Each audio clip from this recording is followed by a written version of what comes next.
Welcome back, everybody. Welcome back. So before we start recording, Jeff and I were chit-chatting a little bit, and we got to the point where we realized maybe we should be recording.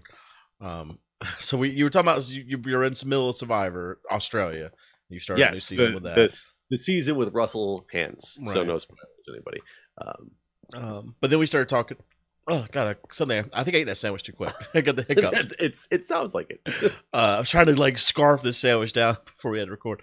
But I brought up, since Jeff was talking about what he was watching, I brought up this Tiger King show that everyone and their fucking brother is talking about because everyone is talking about. Apparently, it got brought up in the damn COVID news conference by the president.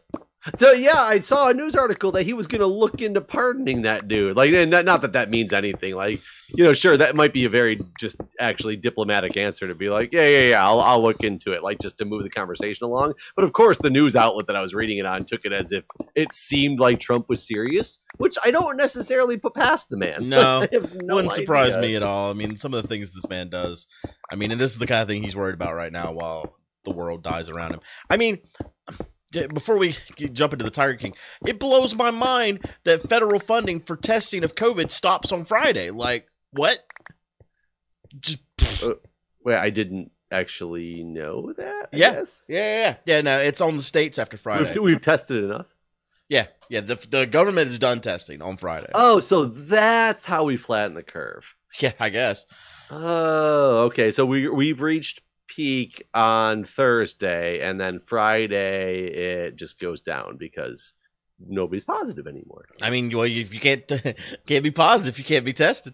Yeah, I got you, man. What's weird is in my area, we took Corona down, baby. All in one day. We know how to do it. We never got tested supplies here, so I never could have been tested. So you never got testing supplies in your state? No, some in my state, but none near me. So there was never anywhere I could go to get tested. My county has had the same 24 cases since a month ago. I mean that's good or bad. Usually they would. Well, no one can be tested, so true. But usually, I think the people who they deem cured according to the COVID map, I don't necessarily think test negative.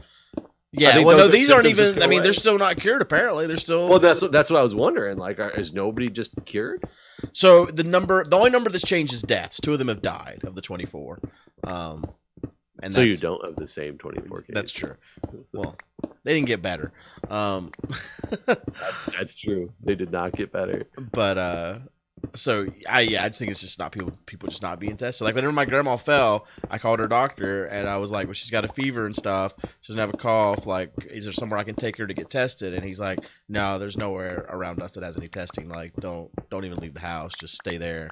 And it was it was annoying because I was like, well, I think she might have a concussion. And he's like, well, what are her symptoms? And I told her her symptoms. He's like, sounds like it could be a concussion. And I was like, well, should we be worried? And I reached out and asked him, can he do a house call?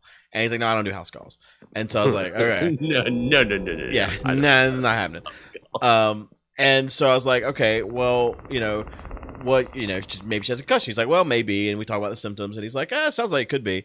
And I was like, well, is she at risk? Is it deadly? He's like, well, we really need a diagnosis to know that. And I'm like, but where can I get a diagnosis? And he's like, well, yeah, I don't know. You're like, we're talking in circles here, Doc. Yeah. So yeah, nothing really came of that. And he was basically just like, sucks to be you, and don't leave the house because there's nowhere to take her to be tested. If you thought her fever went away after a day, anyways. I don't know what it was. I don't know if it was related to her falling or what, but she still got extreme dizziness and stuff. So I'm pretty sure she's concussed. Who knows how long that'll last? Hopefully not. It's too terribly long. But anyways, aside from all that, back to this Tiger King show. So Matt keeps trying to talk about it on the podcast. I haven't watched it. And I'm kind of like, when too many people are trying to push me, because Matt's trying to get me to watch it so we can talk about it on the podcast. Renee, the girl I used to date, the one you met, she keeps texting me about it. And everyone's just like, you have to watch this. It's amazing. So I started it last night and I watched the first 2 episodes. There's 7 total.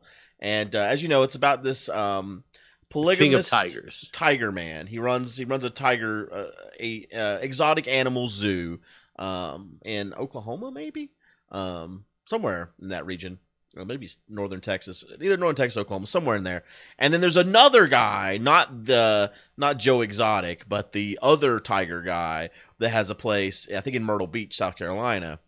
And then there's this woman that has a tiger place, but it's considered a rescue place. But I don't really see her as much different from the other fucking two guys. Really, she's just packaging the same turd in a different fucking wrapping paper. Really, because she's still like making money off of tigers in captivity. So like, how is her tigers in captivity any different from the other tigers in captivity? Because to be fair, the other two guys seem like, while crazy, they're not doing wrong by the tigers. It doesn't seem like to me. From the first, I've only watched 2 of 7 episodes, so I don't know where all this goes.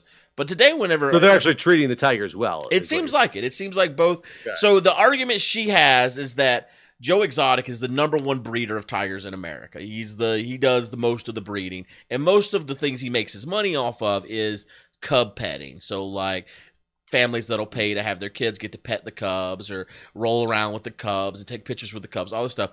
And that's only good with a tiger for like the first 6 months. And then you got like 12 years of life after that to like maintain this tiger. And so he's breeding hundreds of tigers a year for cub petting purposes, basically. And then like, what do you do with them after they're outside of that range and they're dangerous to humans? And so that's her argument, is that this is why it's bad, because he's breeding all these animals and then he's selling them afterwards. And I guess there's been lots of laws passed since the start of all this. For some reason, this Joe Exotic guy recorded everything all the time. So this documentary has benefited from the fact this man just had footage for days. I mean, just everything for years of just his day-to-day operations of this is what we're doing, and then like, here we go, and he's like constantly doing like live streams and stuff on his website. So there's just piles of content, a lot of it that was never even consumed, that they're able to use inside of this documentary. But so far in the first 2 episodes, I'm not as blown away as everyone. Like, me and Jeff were trying to talk like, why is this so popular? And for me, it just reminds me of the people I knew in Texas. Like, I grew up with these kind of people. So, like, for me so far, this is just how crazy people are. So, and my whole thing when you started talking about it was, clearly about 3 weeks ago, everybody that I knew was telling me, Jeff, you're by yourself. Your family's gone for a while. Watch Tiger King, Tiger King, Tiger King. And I was like, what the fuck is Tiger King? Like, this is Tiger King. Like, I thought it was like a joke at first. Then I realized it started getting so much popularity, but then it was everybody I knew. And I'd never heard of it. I don't know how people heard of it. I don't know why it out of nowhere. And granted, like I said, I think quarantine helps people go pick up series that maybe other people found. Somebody clearly started promoting it somewhere along the line. Well, Netflix did. You know, I mean, it's like... I've not seen a Netflix ad. Like... Really? I don't know. Like, for me, it's the top thing on Netflix. Like, it was like a month ago almost. I guess I only go to Netflix. I don't... You don't ever like browse? I don't browse. I usually am looking for something specific, or occasionally I'll browse for like a certain type of movie or something like that. Yeah. And I don't know. Maybe I just don't look at the ads in the right way, and that's the problem where I didn't get it. But do you really think it was organic Netflix? I do. I think that happens a lot on Netflix, honestly. Like, I mean, if something is good, it continues to gain momentum on Netflix. Because I think the way Netflix shows you, this is new, you know, check this out because it's new, promotes, you know, the thing to where it now becomes trending or whatever. And so then it's like, you know, a boulder going down a hill sort of thing, where it's going to continue to gain that momentum. So you're saying it's kind of like a YouTube algorithm would just on Netflix. I guess I never really thought of the way it worked that way, because I never really pay attention to the Netflix ads. So the last thing I will tell you that really caught my attention that was super popular was like Making a Murderer. And I still didn't watch it when it was in its freaking heyday. Yeah. I had heard about it for a very, very, very long time, and then finally was like, okay. I think one day, it was back when Julie was still picking up a lot of shifts at the hospital. It was before I had kids, and I was at the house one day, and I was like, oh, it's Sunday. I'm gonna like get some stuff cleaned. I'll throw this on in the background, and I did. I got really hooked on it, and I just took in the whole thing in one day. And was really intrigued by it and really enthralled. but I couldn't get into it until after so long it kind of fallen out of the normal vocabulary. Right. I feel like I can't watch Tiger King right now because it's just so everywhere that I feel like I'm giving in almost if I do. Yeah. Yeah. Well, I'll tell you, one episode in, I was like, I don't understand why everyone is telling me I have to watch this. And now I'm 2 episodes in, and I got a little bit bored. I probably should rewatch the second episode because I got kind of bored and started like doing stuff on my phone. And so like, I don't know, like Matt's like, could you believe all the polygamy? And I'm like, yeah, I mean, they're both polygamists, like both the Tiger people are. But like that doesn't blow me away or anything. So I don't know, like so far nothing has blown me. I couldn't believe it, sort of thing. So I mean, and apparently like there's murder to come, and I haven't gotten there yet because I mean he's in prison for murder, I guess. So have you watched Don't Fuck with Cats? So I tried, I really did. I watched, and I don't know how far this goes because apparently where I didn't give it enough time because I watched. It's only 3 episodes. I think I watched all of the first episode, but apparently I didn't give it enough time because it comes across fake. It comes across scripted and fake so far to the point that I couldn't watch it. And I've been told since then that it's all true. It's true story. All this really happened, but they all come across like they're just fucking actors. Like it all looks scripted and not true at all to me whenever I watched it. And so I just couldn't, it didn't engage me enough because I was like, this is not real.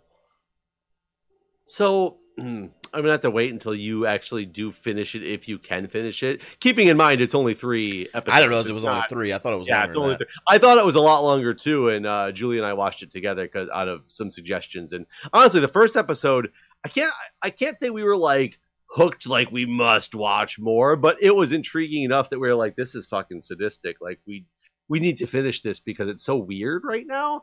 And again, it's okay. I'm not going to sit there and say some people that introduced us to it were just like how it was the most crazy thing that they ever seen. I definitely didn't go that route. I found it very interesting and crazy, but not realizing it was only 3 episodes. Once the 3rd episode ended, I was like, okay, this is about to get really good. And it was over. Oh, look, there's phantoms. There sure are. Because it ends, and I'm not going to say it doesn't end in a conclusion, but it ends in a way that I was just like, okay, this is where they're like the big twist is coming, type of deal. Like everything's going to get all crazy now. And then it was like the title screen. I was like, wait. Okay, like when's the next episode coming? And so I thought it ended very bad. Not bad, but almost like where the show was going. I can't hit things. Yeah, I can't either. I'm having a very hard time. Where the show was going, I just thought there was going to be so much more craziness because like I don't want to give too much of it away for those who haven't seen it, but the whole thing goes out there. Basically these internet sleuths are basically taking down this this cat murderer who turns into like more than a cat murderer and this, that, the other. So that's what I didn't get out of the first episode. Like it doesn't make it clear that he's more than a cat. Right. Well, and the show makes it clear, but when it all comes down to the end of it, you're like, oh, okay. The guy, it's over. These internet sleuths like have anything to do with anything? Like I don't even understand what happened anymore. And then at the very end episode, like, and you really have to watch it to like understand. So we'll come back to this if you actually do watch it. But they start even throwing some random doubt onto some of the conclusions that were made. And they're like, well, what about this? And what about this? And what about this? And you're like, oh shit, I didn't even notice that. But they could clearly go back and show you those things so they existed. And you were just like, if you weren't watching fast enough, you didn't catch it. Yeah. And you're like, oh, okay, this is great. Like, where they're going to explore these things. And you're like, what? Like, you just literally introduced new doubt. Yeah. To end the show. Huh? That's funny. So, yeah, I do suggest you watch it, being that it's only 2 more episodes for you. Yeah. So it's only another hour and a half, 2 hours, but I don't remember how long those episodes were. A piece. So yeah, so I mean, it was decent. It was just I don't know, it just weird. I liked the premise of it, and I think it was completely different and off. So is it true though? Is it a true story? Yeah, supposedly. God, it Supposedly comes the whole across thing is so real. fake. Did you not feel that fake vibes whenever you watched it? Did. Well, you know, now you're gonna make me look because I'm not actually 100% certain it's real. Is don't fuck with cats real? Like, I guess. It says it's a Netflix true story. That's what it's called. Everyone comes across like extreme bad actors, basically. Why the documentary is so dangerous? Well, I get that. I mean, nothing is really saying if it's. Yeah, I'm pretty sure it's real. I don't think it was. So when like, Blair Witch first came out, I thought that was real because So I'm an idiot. they advertised that as real though, because I thought the same thing, and I didn't realize at the time that you were allowed to like lie and be deceptive in those type of things. Like, I mean, it came out when I was like 18 years old, so I was just like, oh shit, this real story, it's gonna be good. And I remember watching it and being like fucked up, like, oh my god, like that shit was real. Oh my god. So I think I watched it and was more like, this isn't real. Like, I don't understand what's going on right here. And I remember it being, God, I was at Michigan State when it came out. So it was my first semester in college, and there was a Blockbuster down the street on a campus, and the Blockbuster had just started their, like, if we know certain movie titles, if we don't have them in stock, you get a free like movie, whatever you want. They were trying to like, show that they always had supply of whatever you wanted, or it was, or something else was free. So like, no harm, because back then, a lot of things were sold out all the time at rental stores. I remember going with my buddies, and we were like, they came out to visit for the weekend, and like we went out partying, and then we were like, let's go get Blair Witch. Like, and actually, we're probably going to get a free movie. Like, I don't know why we were like determined in our minds. We were taking advantage of the system because we were going to get this free movie, because clearly it was going to be sold out. And we walked into the Blockbuster, and the whole section that had Blair Witch on it on the wall, of course, was empty, like just empty.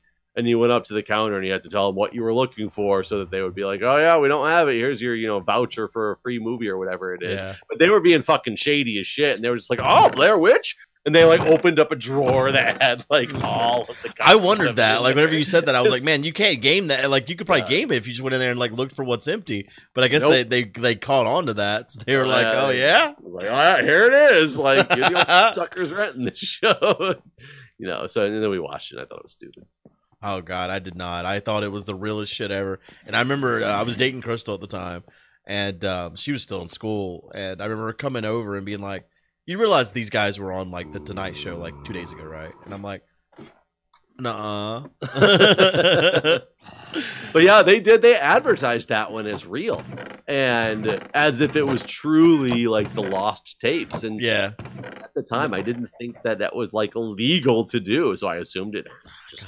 That's the one time I've been totally just so like ever since then I side eye everything. I'm like, is this real? You real? Well, now the problem is we have a genre of TV called reality TV that is the fakest shit ever. True. So it's so hard anymore to know. I don't even know if you could make, like you said, we're questioning if Don't Fuck with Cats is real. Like, yeah, I don't know if it is. I'm not convinced. All right, so I want to make a storage system, and I want it to be all cool where it auto sorts the stuff. I don't have any idea how to do that. Do you? Yes. Do you really? Yes. What you do is you hold a contest, and you get an intern on the server, and you give the intern all of our items, and we come back and they're sorted. Okay, this sounds great. I like this idea. Can we get soccer to do it? Probably. It's possible.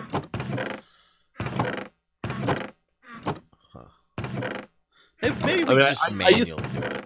I used to know how to do a sorting system like Chad showed me in a couple seasons ago. Because I had a huge sorting system at one of my bases that had like a rail cart that ran around and stopped and dropped off things at every like chest that you set up to take a certain type of item. Really?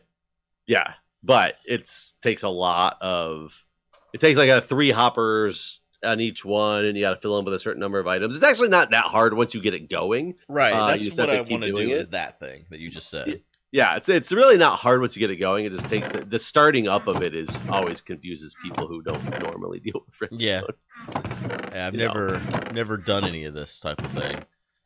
Maybe I should stream one day and have him like walk me through it. Who, Chad or the chat? Just the chat. I was because Chad could easily walk you through it because I think he's advertised on his OMG Chad or OMG Craft channel like right multiple times. But I'm sure, and I guarantee your chat could walk you through it very simply. But it takes like 3 hoppers, and we're gonna need a lot of hoppers just to get the stuff down there. Yeah, it takes 3 hoppers for one type of item. Right. And one you end up locking with redstone signal based on how full another hopper is. Then you have to put a certain number of items in a certain hopper, and then X number of what you're actually trying to store in there, because then it can only take that in its slot. And then once it does take it, it triggers the redstone signal, another tick to unlock the hopper and start dropping stuff through. That's how it works. But it's really not super complicated. I just don't remember how to do it. Okay. Well, I'm not gonna. And the problem is you can only put one type of item in each chest, which makes it very difficult. Right. But then you can have like 10 chests chained off of that one chest that fill up with that same item, right? Yeah, I believe so. So yeah, you could have tons and tons of cobble or whatever. All right. So yeah, I want to do that, but I don't know. I'm not gonna try to figure it out on camera, like in an episode. Well, on camera you will, just on stream. Right. Probably on stream. Okay. So plan is made. The plan is made. I mean, if you want to go crazy, you could probably do one of those crazy ethos systems that uses these ender chests, or not ender chests, shulker boxes, and like cycles them through with the chests. And what? Dude, he made one of his episodes like years ago. He made a whole shulker system, whereas he like input a button, like a number combination on a console, and it sent him a shulker box that was filled with whatever item he wanted. Huh. That's pretty crazy. Maybe we'll do that. We'll one up Etho. Whatever Etho's done, we'll do it better. Yeah, absolutely. No question in my mind that that's possible. Put him to shame. I'm gonna write a data pack that makes the game better. I mean, if you just give us creative mode, and we can make command blocks that automatically sort things for you. Could you do that? Probably. You probably can. I meant, could you do that? Like, if I gave you a command block right now, could you just like pop up right now? No, but could I research and realize how to do it? Possibly. I mean, because you can do. I mean, you got to remember, I was really into command blocks and things for a while. Yeah, it's just been a very long time since I've done anything with it. I mean, it's kind of weird. I made a polyalphabetic substitution cipher solver with command blocks. Those are some words. Yes, exactly. A Vigenère cryptography solver or cipher solver. I did. The video's out there. It exists. I believe you. I believe in it. Everything you said, it's true. I was really into the crypto sculpture, so. It's weird to me that like for so long I was into programming. Was a programmer, that sort of thing, and then whenever I came to play Minecraft, I was like, I do this shit for a living. I don't want to know anything about redstone or any of this stuff. And like, I've just kind of always stuck to that. And people are just like, he's too stupid to figure out redstone. But you loved turtles. Yeah. No, I mean, there are people that still know I do have some brains, but I think the majority of people think I'm just too dumb. That's fine. I'm totally fine with this. I'm not complaining. I think it's really funny now because I was a computer engineer. So I had many, programming languages, under my belt for, class I had to take, programs I had to write, even down to machine language for some of the stuff we had to do. You know what I program in now the most of anything? What? VBA. Really? And you know why? Why? Because that's what you can program shit in Microsoft Office suites. So I can make Excel spreadsheets have a button that does a lot of random shit to the Excel spreadsheet that I wanted to do. Huh. That's funny. It's like the simplest thing in the world, but I mean simplest thing as in programming in VBA is a very simple language to program in general, but it gets very complex. But I will tell you, I am still the star of my hospital for some of the stuff that I do, because you wouldn't believe how many people in office type settings spend every day pulling one report and then taking about an hour or two to format it in just the right way to use it for their daily tasks. That's and crazy. I turn that shit into, here, show me the format that you want it. Okay, here's a button that you can click and it's done. Now get out on the floor 5 minutes after your shift starts, not 2 hours later. Yeah. God, I remember when I first became assistant administrator, like when I got trained and stuff, like the people that end up working under me after like 2 months, basically, because I ended up getting promoted to their manager, were like, all right, this is what the first 3 hours of every day is, doing these, tasks. And I'm like, the only thing that went through my mind the whole time they were showing me all this shit was, all of this shit could be automated with just some scripts. That's all I kept thinking. So that's basically the first thing I did. Because when you're a system administrator, like, as long as servers are up, you can basically do whatever the fuck you want. Right. So I just spent my time like automating all my daily normal shit, and it just went all into one email every morning. Like, all right, here's all the shit you would have spent 3 hours doing in one email. Yeah, it's so, I don't get it. Like, we used to run, back when I first started in my department as just an informaticist and not like the director of the department, before I left and went back to the floor, before I came back as the director.